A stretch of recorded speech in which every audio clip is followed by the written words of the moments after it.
ठामपा शाळा क्रमांक 7 मध्ये मराठी भाषा दिन उत्साहात साजरा।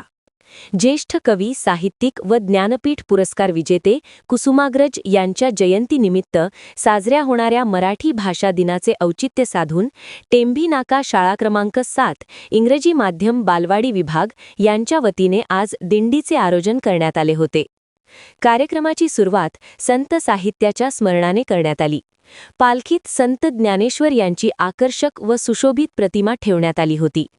फुलांची सजावट, पारंपरिक रांगोळी आणि ढोल ताशांच्या गजरात दिंडीला प्रारंभ झाला।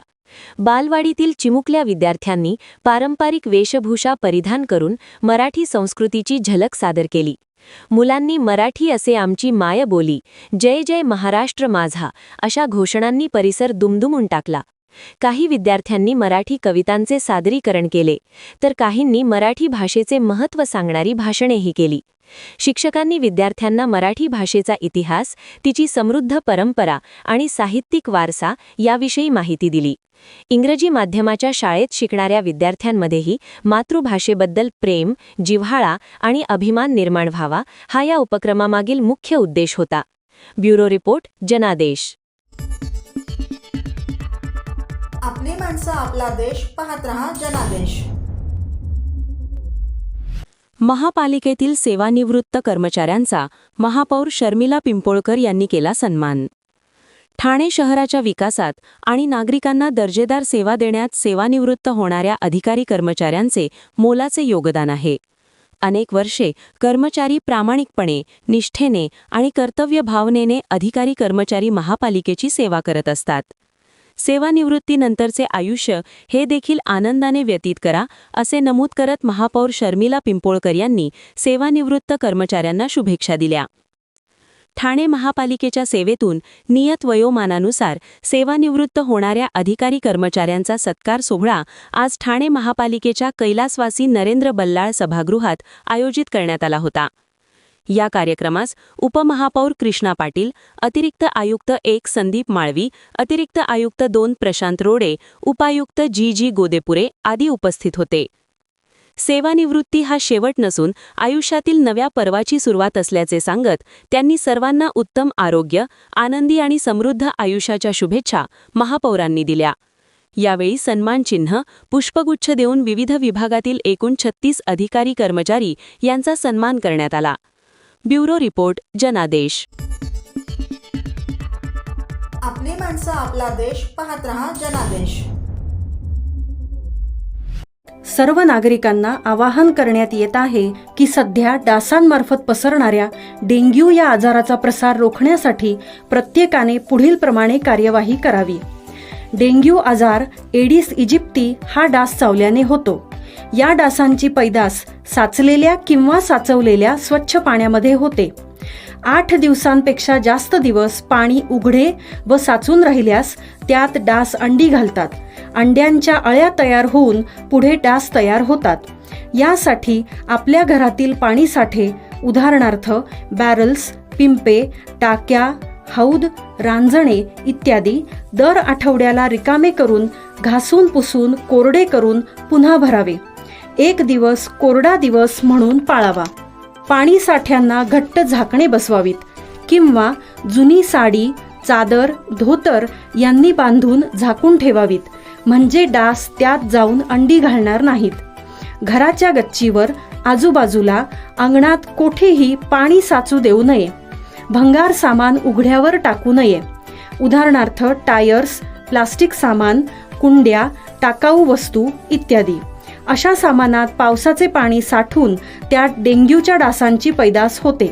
घरातील कूलर्स, फ्रीजच्या पाठीमागील ट्रे हे देखील वेळोवेळी कोरडे करावेत। लक्षात ठेवा, नुसत्या फवारणीने डास घनता कमी होत नाही, तर त्यासाठी डास पैदास ठिकाणे नष्ट करणे ही आपल्या सर्वांची जबाबदारी आहे।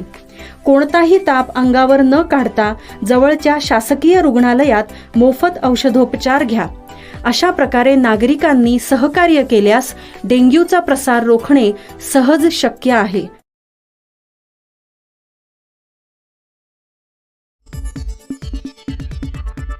आपली माणसं, आपला देश, पाहत रहा जनादेश.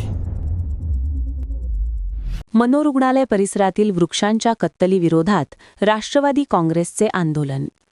ठाणे शहरातील प्रादेशिक मनोरुग्णालय परिसरातील 424 वृक्षांची कत्तल करण्यास सुरुवात करण्यात आलेली आहे. त्याविरोधात राष्ट्रवादी काँग्रेस शरदचंद्र पवार पक्षाने आंदोलनही केले होते. वागळे इस्टेट पोलिसांनी याबाबत तक्रार दाखल करण्याची सूचना ठाणे महापालिकेला केलेली आहे. मात्र याबाबत कोणतीच कारवाई झालेली नसल्याने हा उच्च न्यायालयाच्या आदेशाचा अवमान असल्याचा आरोप करत या प्रकरणी अवमानना याचिका दाखल करण्याचा इशारा शरद पवार गटाने दिला आहे. प्रादेशिक मनोरुग्णालय परिसरातील 424 वृक्ष तोडण्यात येणार असून ही वृक्षतोड रोखण्याची मागणी केली जात आहे. शरद पवार गटाने डिसेंबर महिन्यात वृक्षतोडी विरोधात आंदोलन देखील केले होते. परंतु कारवाई होत नसल्याने शरद पवार गटाचे जिल्हाध्यक्ष मनोज प्रधान यांच्या नेतृत्वाखाली पक्षाच्या शिष्टमंडळाने महापालिका उपायुक्त मधुकर बोडके यांची भेट घेऊन महापालिकेविरोधात अवमानना याचिका दाखल करण्याचा इशारा दिला. त्यानंतर प्रधान यांनी पत्रकार परिषद घेऊन महापालिकेवर टीका केली. महाराष्ट्र नागरिक क्षेत्र झाडांचे संरक्षण व जतन अधिनियम 1975 या कायद्यानुसार महापालिका आणि शहरी भागातील वृक्षांचे संरक्षण करणे क्रमप्राप्त आहे. वृक्षतोड करण्याआधी वृक्ष प्राधिकरणाद्वारे परवानगी घेणे आवश्यक आहे. मात्र प्रादेशिक मनोरुग्णालय परिसरातील वृक्ष तोडताना महाराष्ट्र नागरिक क्षेत्र झाडांचे संरक्षण व जतन अधिनियम 1975 या कायद्याचा भंग झाला आहे. तसेच या परिसरात पशुपक्ष्यांचे वास्तव्य मोठ्या प्रमाणात आहे. त्यामुळे वन्यजीव संरक्षण कायदा 1972 आणि भारतीय वन कायदा 1927 हा कायद्याचाही भंग झाला असून या संदर्भातील गुन्हा अजामीनपात्र आहे. या तिन्ही कायद्यांचा भंग तथा अवमान करून सार्वजनिक बांधकाम खात्यातील वरिष्ठ अधिकाऱ्यांनी वृक्षकत्तल केली असून ठाणे महापालिकेच्या संबंधित अधिकाऱ्यांनीही या वृक्षकत्तलीस प्रोत्साहन दिले आहे. या प्रकरणी महापालिकेने गुन्हे दाखल करण्यासाठी तक्रार द्यावी अशी विनंतीही केली होती. मात्र त्यावर कोणतीही कार्यवाही करण्यात आलेली नाही, असे मनोज प्रधान यांनी सांगितले. सगळ्यांना माहीत असेल की आज डिसेंबरला आम्ही मेंटल हॉस्पिटलमध्ये एक दौरा केला होता. त्या दौऱ्यामध्ये आपल्या सगळ्यातली पण लोक होती. त्याची एक नोटीस लागली म्हणून ते बघायसाठी आम्ही तिकडे गेलो. नाशिकचा विषय गंभीर होता आणि सगळ्यांच्या समोर होता तपोवनाचा. त्या अनुषंगाने आम्ही मेंटल हॉस्पिटलमध्ये जेव्हा गेलो तेव्हा जागेवर आम्ही बघितलं की किमान 500-700 झाडं ऑलरेडी तोडून झाली. आता ही जी झाडं होती ही काय नवीन लावलेली झाडं नव्हती, पण ती 25 ते 100 वर्ष जुनी झाडं होती. तिथनं जेव्हा आम्ही महानगरपालिकेत फोन केला तेव्हा उपायुक्त साहेबांनी आम्हाला उत्तर दिलं की आम्ही कुठेही झाडं कापायची परवानगी दिलेली नाही. ह्या स्टेटमेंटच्या अनुषंगाने आम्ही वागळे पोलीस स्टेशनला गेलो आणि 10 तारखेला वागळे पोलीस स्टेशनला एक कंप्लेंट फाईल केली. आणि आमचं असं म्हणणं होतं की जर महानगरपालिकेने परवानगी दिली नसेल तर ठेकेदारावर आणि PWDच्या ऑफिसर्सवर यांनी ताबडतोब ऍक्शन घ्यावी, FIR लॉन्च करावी. 12 डिसेंबरला नाही 22 डिसेंबरला पोलीस स्टेशनमधनं मला पत्र आलं की आपली जी कंप्लेंट होती ती त्यांनी महानगरपालिकेच्या वृक्ष प्राधिकरण समितीला कळवलेली आहे आणि जर त्यांनी सांगितलं की वृक्षतोड त्यांच्या परवानगीशिवाय झालेली असेल तर आम्ही FIR लॉन्च करू. 8 डिसेंबर 2025ला आम्ही जागेची पाहणी करून हे प्रकरण उडघडकीस आणले होते. शिवाय या विषयावर वागळे इस्टेट पोलीस ठाण्यात तक्रार दाखल करण्याचा प्रयत्न केला असता संबंधित पोलीस अधिकाऱ्यांनी याबाबत महापालिका प्रशासनास तक्रार दाखल करण्यास कळविले. याबाबत महापालिकेने कोणतीही कार्यवाही केलेली नाही. ही कारवाई न करणे म्हणजे उच्च न्यायालयाच्या आदेशाचा अवमान आहे. वृक्षतोड करणाऱ्यांवर कारवाई न करणारे किंवा वृक्षतोड करण्यास पूरक ठरणारे अधिकारी बडतर्फ करणे आणि त्यांच्यावर गुन्हा दाखल करून 7 दिवस ते 1 वर्ष कैदेत ठेवण्याचे आदेश उच्च न्यायालयाने दिलेले आहेत. उपायुक्त बोडके यांनी संयुक्त पाहणी दौरा आयोजित करून दोषींवर गुन्हे दाखल करण्याचे आश्वासन दिले आहे.